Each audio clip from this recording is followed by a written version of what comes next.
We are the only hockey show at the Super Bowl, so we're joined by Stanley Cup champion, head coach of the Vegas Golden Knights, Bruce Cassidy. Bruce, thank you for joining us. Thanks for having me, fellas. It was a good year last year. I like that. I like the ring to that Stanley Cup champion. I mean, so my favorite receiving of a cup was Chara because he almost fell down because he was so emotional. But I loved when you won. You said like they can't take this away from me, and it was just so clearly like someone who's played hockey and coached hockey all their life and everything, and you've seen the Stanley Cup before, you've coached for the Stanley Cup before, but like that, when you fucking do it, that must have been unbelievable. Yeah, listen, it's an exclusive club, yet there's a lot of people in it, if that makes any sense, and I was not one of them, and there's a lot of guys that play for a long time, manage for a long time, coach for a long time, and they never get in it and never get close. So I was close in Boston. It was a heartbreaker in 19, but to get a second chance was awesome. We got it done. So there's no better feeling in that moment. I mean, so many different people ask, well, what were you feeling? Well, there's a million different things. You're looking for your family because you want to thank them, the players, the coaches, everyone, the trainers, everyone that's worked so hard because everyone plays a part in it. So it really is a unique feeling in that regard, probably for about 5 minutes of your life that you might never feel again. Is some of the chaos and madness of it all, like, God, like 12 months ago, you're in a much different situation. The goalie who finishes third in Conn Smythe is in a much different situation a year ago. Like, you're starting the Misfits in like the final game. All these things were just so different and not too long ago. So like, did that feel like I hate to use the term whirlwind, but like it was because we went into the All-Star break and we weren't even sure we were going to make the playoffs. We had people in and out of our lineup, and then we found out we're going to lose Mark Stone for the rest of the year and maybe longer. We didn't know he'd come back for the playoffs. We come out of the break, we lose not one goalie, but another goalie. So you're piecing it together, but when you're in 82 games, you're almost, you lose sight of the big picture sometimes. You're just coaching for the next game. We got to get through this game, get to the next game, win, and we kept winning with different people in the lineup. So now you start feeling pretty good about your chances. You're like, okay, maybe this is our year. It's fallen into place, and different goalies are winning for us. So there's that part of it too, the optimistic part of using different people and having success. So, but yes, there was a lot of different emotions last year. The Bruins were having an outstanding year, so you can't help but think, well, what the hell did I do wrong there to mess them up? And so you got different things because I left a big piece of me there, and to be able to win the cup in Vegas, you can put some of that behind you and feel like, hey, I did my best. It didn't work out. And it's working out here. Yeah. How much sleep did you lose when you were watching like the Bruins being like, how is this happening over there at the same time that, obviously you got the last laugh here, but how weird was it during that season? Yeah. It's funny. People say that, and I don't mean to, but I don't look at it the last laugh because there's a lot of people I'm really close with there, and you want them to have success, not against us. And we want to be the last team standing, but so it's mixed emotions, I think, but to be able to say, hey, I knew I could do this. I guess that's how I felt. Like I knew I could get a team over the hump and win our last game of the season. So that's what I felt good about. Now the players obviously have everything to do with that, but you get to be the guy that directs them. So that part of it was really rewarding. This is very indicative of us that we come to the Super Bowl to like do jokey Super Bowl stuff, and then we can't even stay on topic with that. We can't help but keep asking you about hockey because this is such a good conversation.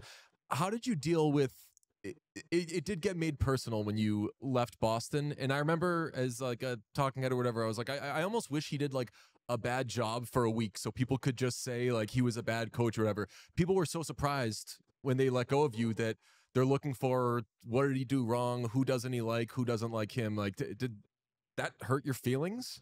Well, you're always going to reflect, right? When you're told you're not wanted anymore, why there'll be conversation. Like I have a good relationship with Donnie. We worked together for probably 12 years at least, whatever it was. So I respect his opinion. Don't always agree with everything he says because I have my side of it too. But so that part of it, you sort of take, okay, well, what could I have done better? But then you're also like, well, I did do this part well, I thought, and I wanted to continue doing that part well and keep building on it. So at the end of the day, it goes back and forth too. I enjoyed my time in Boston because I think I've made this.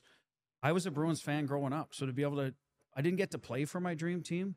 I played a little bit in Chicago, but I got to coach my dream team. So for me, I felt very, grateful for the whole experience. So you don't want to get too down on the whole thing, but that sort of bums you out even more that you weren't able to finish the job for your favorite team. But at the end of the day, we got a cup here. And we still have a house in Cape Cod. So I have lots of friends that are still there, and they're Bruins fans, right? So it's Bruins first, and then I happen to be the neighbor. I'm second, and I'm okay with that because I get it. Like they're diehard, but I still have a lot of friends that are very respectful, great people, whether we would have won or not. They were, they like you as a person. My kids grew up in New England, so there's a lot of attachments there. I was in a lot of hockey rinks. Both my kids played minor hockey there, so I got to know a lot of parents outside of the NHL life. So I think that's why I had a connection with a lot of people in Boston. I was just a regular dad at rinks a lot of weekends and a lot of nights, and then I'm going to coach the Bruins. So you can relate to a lot of different people. I'm sure the day-to-day of the the cup playoffs is a grind. How long did it take to set in that you guys won and you're like, holy shit, this is, you get to enjoy it? I got to tell you, there's some different pieces of that, right? There's the on ice right away, right? Like I said, you're looking up, families coming down, all the families are on the ice, cups in your hands, it's over your head. Everyone's, couldn't be more joy and love on the ice for everybody. We won it at home. 18,500 and some people are still in the building. So then you get away from that. Then the parade comes, right? So now you're like, geez, we won this thing. Look at these. And then you go home and you have your cup day, and it sets in again. Like a month later, it's like, my name is on this damn there. That's all I ever wanted. And so then reality hits again. So I think it goes in phases. Honestly, even when we got our ring ceremony at the start of the year, it's another one of, wow, we did this, because you forget for a while and you're back to work. So there's no one time that it really set in. I think it's when you see your name on the cup. I guess for me was probably truly like it's there. Happening. Yeah. Was there a particular moment during the cup celebration that was like enjoyable or funny that other people didn't see outside of the organization? I don't know if anything was funny. I didn't trip and fall. I was able to lift it. My problems are all with my hips and knees. Shoulders were good. I think for me is when I did lift it, I was thinking both my parents have passed away for quite a bit of time now, and I was hoping, I don't know what goes on in the afterlife. I was hoping they'd hopefully be able to see down and get a look at it, because they're the ones, like every parent, right, that spends, like I'm doing now, time in the rink and driving the car so the kids can live their dreams. So that's the part to me that was truly, that no one would have saw, that I was, got me emotional at the time, probably still will. But nothing, no, I don't have nothing real. I don't have no real funny stories other than the typical stuff, the champagne in the room, and one that I could probably say now where the cup did break. And I hope that's, it's been all fixed and everything's fine. Small break. But that part, you're kind of like, holy shit, like, is this supposed to happen? Does this happen to everybody? Not the first, probably won't be the last either. So I know I'm probably in trouble with the NHL, but everything's good. It's fine. It's there's if you've ever up close, it is dented all over and it truly is. You can tell it's not some replica because it's got some marks on it. Poor Phil Pritchard had nightmares during the summer. Coming into this roster, did you? I mean, I know it's a new gig and you're meeting people. Although actually, everybody here worked for the Bruins at some point, so you actually probably knew everybody. But like coming into this roster, are you thinking like, probably can do this? We could probably win the cup relatively quickly. Well, I will say I interviewed with a number of different teams, and I thought Vegas, it's easy to say now, right? But I thought they truly had the best chance. People forget, even though they missed the playoffs the year before, they were a Stanley Cup finalist. They went to the Western Conference final twice. So they had some pedigree there. Guys in the room, Martinez, Petro, Barbashev, who acquired, they had all won cups. So there's guys that have also been there that could show the way. So yes, I did feel that they had the opportunity to do it. What I didn't know is the West. Like, who are the, in Boston, you knew is you had to get through Tampa. You had to. The talk about the Leafs, yeah, but playoffs, they weren't an animal like Tampa was. So you knew the teams in the East that were going to be problematic. You knew Carolina was on the rise. The West, it was only, Colorado won, but it was with a lot of star players. Are they going to be able to repeat if, without the depth, et cetera?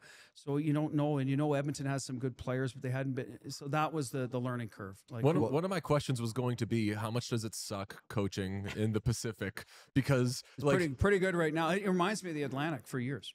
I mean, coaching the Bruins, even my last year, not to cut you off, we had 107 points and we were a wild card. I mean, it's a strong division. Toronto's always good. Again, regular season success hasn't translated to playoffs for them, but you figure if they keep showing up, one day it'll probably will. Tampa was three trips to the cup in a row. Florida, I thought, won the President's Trophy one year, so they were getting there. It was It's a strong division. Now we're right back in that. Vancouver has become Florida a little bit, right out of nowhere. Now they look like they're the real deal. We'll see. And Edmonton is like Toronto, but has taken the steps. They've won, like they lost to the Cup champions the last 2 years. I mean, that means something.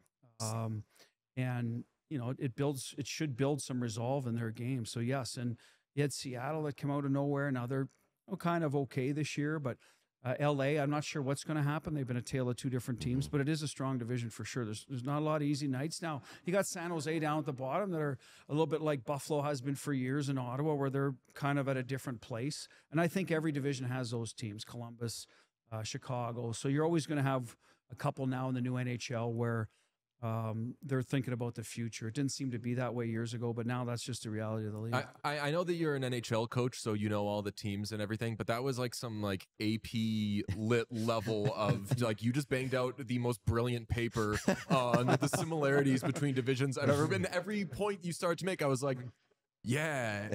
So I was coming at it from like, Vancouver takes a step and you're like, oh, well, at least Edmonton sucks this year, it appears. And then you wake up a week later and you're like, geez, Edmonton's doing what now? But iron sharpens iron, well, right? we have also had the conversation several times this year where, like, you look at the top 5 teams in the league, we probably think that the top 4 come out of the Western Conference. Would you agree with that assessment around that? I think the West is I'll say this, as strong, if not stronger than the East, whereas before I didn't know if I always believed that. Right. It might just be the pendulum. It was when LA, San Jose, and Anaheim were dominating the Pacific, and that's probably, 12 years ago when the Hawks were winning. I think the West was that. Now we're kind of back there. I think the West has a chance to get a run of cups here. We got one, Colorado got one. I think Edmonton's getting close. Dallas is a sneaky good, solid team.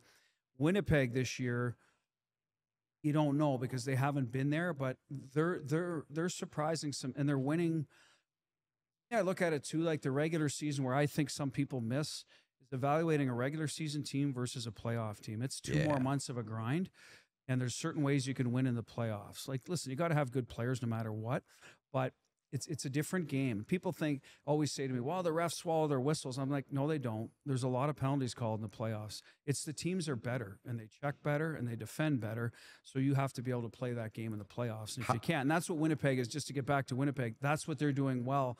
So it leads me to believe they have a chance because they keep the puck out of their net. And in the playoffs, if you can't defend, you can't have a bad week of not scoring because you're done if you do. How important do you think it is to get your ass kicked in the playoff, like at least once? I think it's good for young guys to go through that process of, oh boy, this is what it takes. And I think that goes back to the story I read on Edmonton when they walked by the dressing room and the Islanders won. I think it was their 4th cup, right before Edmonton won. Gretzky is looking in their room and there's no, there's music, but it's not loud. There's no huge celebration. There's ice bag after ice bag. And he's like, holy shit, this is what it takes to win. Like, it hurts and it's tough. And I think he probably learned a little bit from that, and they went on to win 4 in a row. So I think that's where Edmonton can be dangerous. And I thought that's where Toronto would always be dangerous to get over that hump because those young guys.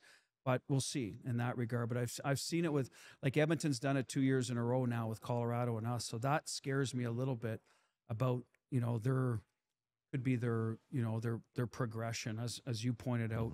Losing in the playoffs can really drive you. So we'll see if that happens to them. I'm not in that room. I've never coached McDavid, Draisaitl, these guys. Right. But my guess is that could be how they view themselves and what their motivating factor is. Belichick always spoke very fondly of you. What did you think when you saw him get let go? Yeah, listen, I felt for Bill because he's been there so long. I mean, listen, he was an icon, always will be. Patriots fans, I know you always want to win in the moment, right? But they're going to really look back and say, boy, this is the best coach in football we ever had, and we're fortunate to have him. Combine him with arguably the best quarterback in football, and that's why he gets 6 Super Bowls, right? So can't say enough about the job he did there. I got to know him a little bit over my last 3 or 4 years there. We keep in touch here and there, more about just the grind of coaching, the coaching life. And I wish him all the best going forward. I'm not sure what's next on his agenda. Hopefully, he's got a lot to give. So he finds a good spot for himself and gets back to work and get his name on the trophy again. Socially, you two couldn't be more different. I mean, he was always very short with media, everything. I remember when you were in Providence, you were always such a good resource of guys would come down to do stories on how players were doing and everything, and you'd talk the way that we're talking right now and say like, hey, this is what we need to work on, this is what's happening, and you'd really want to like fill people in and give them a good understanding. Why is that? Because a lot of coaches will take the You know what? I've always liked to talk hockey, right? So sometimes I forget I'm talking to the media. That the bad guys. No, I don't look at it that way at all. You guys, I've said this to Steve Conroy and Kevin DuPont and the guys that were there. Like, you're here every day grinding too, right? So I respect that. You got a job to do. How you do your job, some days, some guys I might like, that's not my cup of tea, when he's constantly going after people, like, but grinding away to get the job done, I appreciate that and respect that. So that's how I've always looked at it. And then, like I said, I like to talk hockey. And sometimes I forget I'm talking to the media, and then the words get out there. And I was like, did I really sound just a player? Now they get, so you got to be a little bit careful. They don't get away from you. I've learned that as well. But at the end of the day, I probably never change that. It's just who I am. And as I said, when I talked to Bill, I was expecting a bit of maybe the curt, sort of, but as I said, we had great conversation. He's a great guy to talk to, but it was in our environment as coaches, right? So that's just him. I don't know if something happened in Cleveland years ago. I don't know enough about it, or that's just the way he approaches it, to each his own. That's just the way I approach it, probably always will. And most of the time, most of the media have said to me, they appreciate it and respect it. If I get the same treatment in return, then that's all is good. The one that killed me in the example of you talking hockey was last year. You caught heat because you said like, we didn't play well tonight, and you threw out an example of like, we won't win if we play this way in the regular season, and you threw out like a January game against the Coyotes, and people took it as like Cassidy goes in on the Coyote, and I remember seeing that being like, that, not to like make excuses, I'm like, that's so not what he was doing. He was just saying like a time in the middle of the season. But like, are there moments like that where you're like, and I apologize to, because John Ferguson moved over there, who was with the Bruins, and he's a really good friend of mine. So I texted him the next day and I said, Fergie, yeah, something's gonna, but listen, the Army's number, the GM, I'll apologize, because I wasn't, as you said, it was more a reference of where we were at, and I chose a team, and I shouldn't have. I was disrespectful, and that's what I said the next day. Shouldn't do that. But it wasn't, it wasn't me. I don't think it was mean-spirited. I don't. And they were fine with it. But yes, you got to check yourself in those situations. And that's where I've got to be better sometimes, is just give an answer and stop. It would have been funny though, and I have to check the schedule, if like you guys had a January game against the Coyotes and they come out like, and you're like, Jesus, what got into them? They did beat us in January at the Mullet Arena. So like, you're a double of eating my words, and I think it was about turnovers, and we didn't even have that many turnovers, and we still lost. So again, I was using it as an example as a coach, where I was just, listen, I was in a pissy mood after a game, and I wanted to tell it like it is, without, like, sometimes I don't think it's the end of the world for the fan base, because you are speaking to the fan base a lot as a coach, to hear that, hey, the coach isn't happy with the game, and it's not going to give you the usual, we need to be better, because sometimes there's a time and a place for that, and other times it's like, listen, we weren't good enough, we wouldn't have beat anybody tonight. And the players,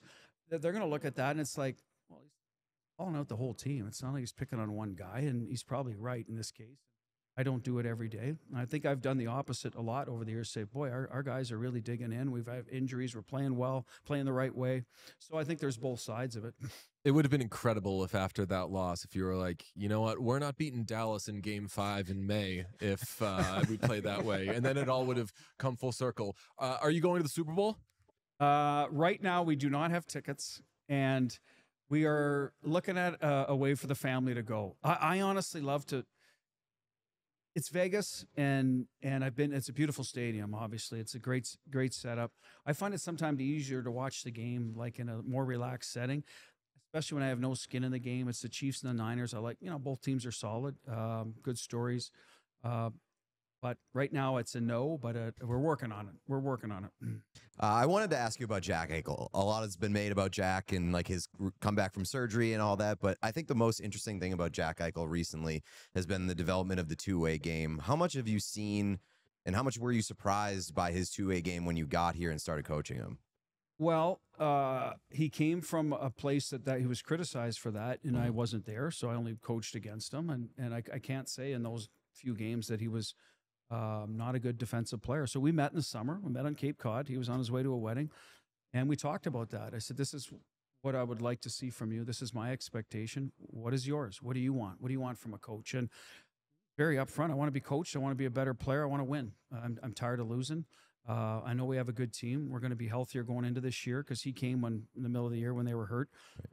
And that's what he wanted. So I said, well, that's what you'll get. And I said, I think I'm going to use Bergeron as an example a lot of times. Jack, you're a different player than him, but I'll use David Krejci as well because you play a little bit more like him. But David Krejci was an excellent defensive center. No one talks about that. They talk about more as, big playoff Krejci, and rightfully so, but he was a very, very good defensive player. And so it doesn't mean you have to take away from your offense. So I think that people like to hear that. And we went to work on it. It was simply reminders. It was some challenges. There were some times he got challenged. He came in the office. I don't agree with you. Well, let's watch it. So there was some time put into it, but Jack wants to do it, and he has the ability to do it. He's got a great stick, high hockey IQ, closes quicker than as well as anybody, and that's our job as a centerman. Listen, we did it in Boston for years. We're doing it here, and you really need good centermen. Carlson is another guy that's excellent at it. Stevenson is a good center ice, can skate and close, and Nick Wasver. So we're good down the middle playing. That's why I think, had success last year at the end when it matters. We had 4 really good centermen. So no matter when McDavid came on the ice or Pavelski's line, etc., Barkov, we had good centermen that could, our D were big. Obviously, it's more that, but that's where Jack came in, and he bought into it. And I'm gonna pound the drum for him for the Selke because I think he's as good as anybody in the two-way game. He has the offensive part, obviously, that people crave now for that award. And William Karlsson, they're both, elite defensive centermen. Jack, the only area that he has to have, we've talked about this a lot, for that award, would have to get better in the circle, face-offs. I think for people to say, okay, I'll buy into that, coach. But anyway, that's just what I see, and people can agree or disagree, but I think the whole world that watched him closely last year, and if he gets another chance to be on the big stage, we'll see that he's an excellent, like a real asset to play against top players. What you got to tell them is like, hey, man, these voters are cheap dates. If you can just play well enough to win one Selke, you're a Selke guy, and then you're going to finish top 3 in Selke voting for the rest of your career. Just play well defensively this one fucking season, and you're going to the Hall of Fame. And I think dangling that little carrot could do well. I tell you what, the Selke though, it was Bergie's award basically, and I coached him, so rightfully so. I was banging that drum. And now it's a little more wide open because Kopi's getting older, and he's the Bergie of the West. Now I've seen it now in LA. I don't think he got enough respect for that, maybe because he played in Los Angeles, but he's excellent at that. But I think it's going to open up here a little bit. So maybe someone can kick the door down, not your usual sort of guys every year. And you hear that now. It may be Barkov. It may be the Minnesota Eck or whoever it's going to be. They're even talking about wingers, Marner and Mark Stone, that could get it. I think it's probably a centerman's award for the most part, but we'll see. People used to wrinkle their noses whenever they'd see who gave a Selke vote to like this left wing or whatever. And well, Bob Gainey might have, he started it, come to think of it, but that was the shadowing days, where you could skate around with a guy the whole game. And now Bob Gainey didn't, he did more than that because he scored and he was on great teams, but wingers did win it eventually, for a while. I always thought Jacques Lemaire was the guy, right? But he was on the big line and scoring. So I think he got, the award drifted, more towards guys that could score and defend, right? Like, and Bergie certainly fell into that category, and so does Kopitar. Well, amazing talking with you. We're so glad you sat down with us. It seems like you're obviously thriving over here, and it's funny to see somebody win a Stanley Cup and everybody is happy. Like there was like even Boston fans when you won, everybody was after they'd gotten over their own early exit. Yeah, you know what? I appreciated that because I ran into a lot of those people. So that means, hey, they like the person too, even though he's separated from the job he had. So that's kind of cool. I enjoyed that. That was great. Well, best of success going forward. We appreciate it, Bruce. All right, Pete, DJ, appreciate it. Thank you.